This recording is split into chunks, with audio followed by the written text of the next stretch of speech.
Here now, Utah Republican Senator and friend of Freedom Watch, Mike Lee. Senator Lee, it's a pleasure. Welcome here. Thank you, Judge. I guess I've sort of gone over the top with the Hollywood image of a filibuster, but the idea of cots in the hallways doesn't exist anymore. And in fact, you don't have to speak for 27 or 48 hours like Strom Thurmond once did. All you have to do is get the leadership to say filibuster, and then they need 60 votes instead of 51 in order to pass something. Do I have that right? Essentially, yes.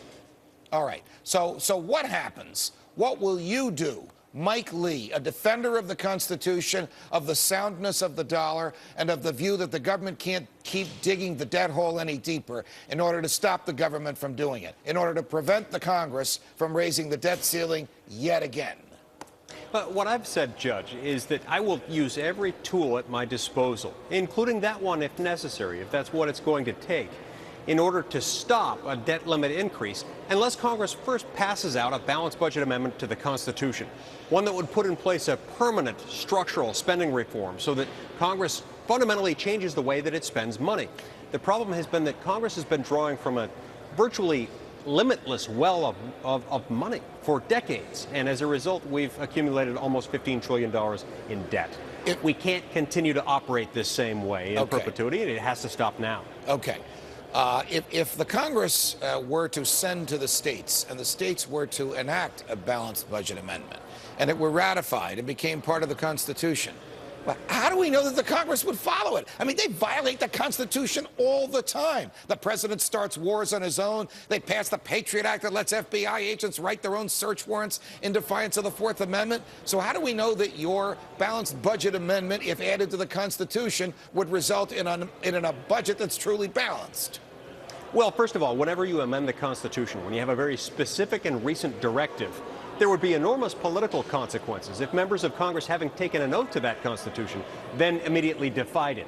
You also have the in terrorem effect, this sort of Damocles type of deterrent effect associated with the possibility of judicial intervention. And in both circumstances, there would be so much pressure on Congress to comply with it that I believe Congress would.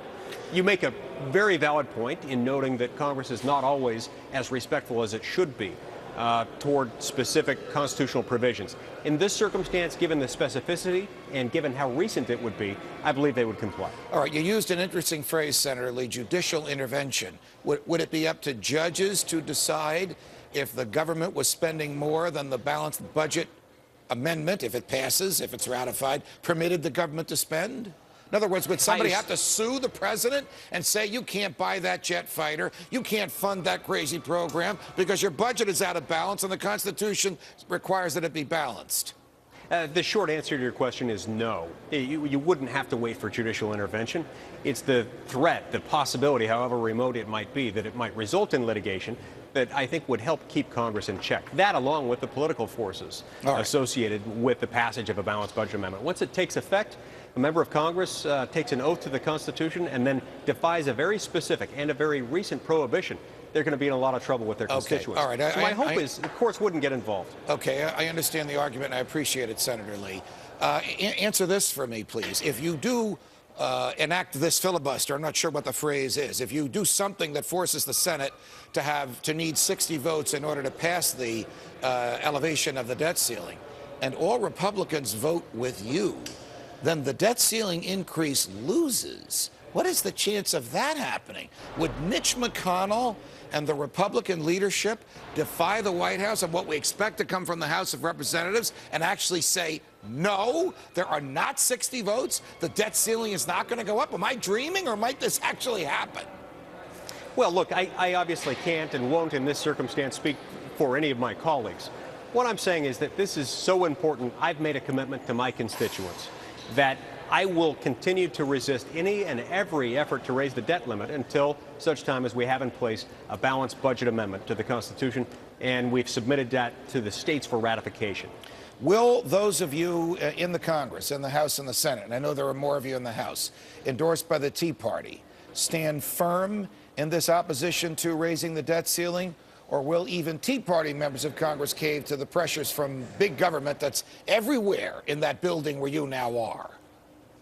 Well, I anticipate that along with me, the other members of Congress in both houses who associate with the Tea Party movement, who identify ourselves as members of the Tea Party movement, as the product of it, having been sent here with the sort of Tea Party mandate from the voters, yeah, I believe we'll stick to our guns. I know I will.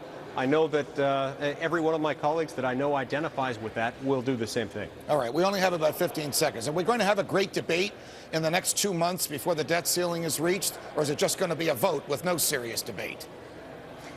I intend to use every waking moment between now and 2 months from now to make sure that we do have a great debate on this. This is too consequential an issue. It's too huge for us to simply gloss over it, sub silentio, as you might say, Judge. And I'm not going to allow that to happen. Senator Mike Lee from Utah, it's a pleasure. Thanks for joining us.